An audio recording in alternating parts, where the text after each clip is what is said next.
Actually এটা প্রবলেমটা শুরু হওয়ার পর থেকেই, হ্যাঁ, এটা আসলে মেকানিক্যাল ফল্ট ছিল। ওখান থেকে প্রোডাকশন মানে জিরো হয়ে গেল। তো প্রবলেম শুরু হওয়ার পর থেকেই কিন্তু যারা সংশ্লিষ্ট তারা এটা নিয়ে কাজ করছে এবং এক পর্যায়ে বিদেশ থেকে প্রকৌশলীরা আসছে, আমাদের দেশের প্রকৌশলী সেখানে অ্যাড হয়েছে এবং তারা মিলেমিশে কিন্তু এই প্রবলেম সলভ করার জন্য দিনরাত কাজ করে যাচ্ছে, আমি যতদূর জানি আর কি।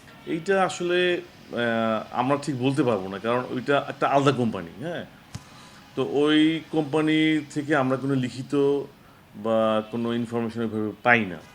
তো আমরা তারপরেও একটা আশা করছি বা শুনেছি এরকম একটা অসমর্থিত সূত্র থেকে একটা সম্ভাবনা আছে যে আগামীকাল থেকে হয়তো কিছু প্রোডাকশন হবে, পরিস্থিতি কিছুটা উন্নত হবে।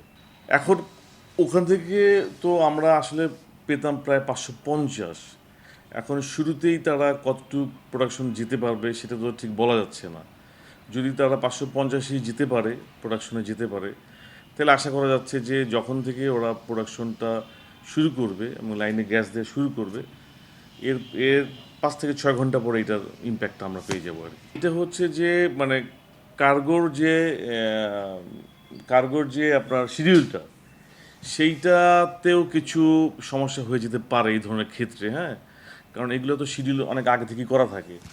এখন যেহেতু একটা প্রোডাকশনই নাই, সে সেটা আপনার বার্থিং হবে, একটা কার্গো আসবে, বার্থিং হবে, সেখানে এলএনজি ঢুকবে, তারপরে রিগ্যাসিফাই হবে।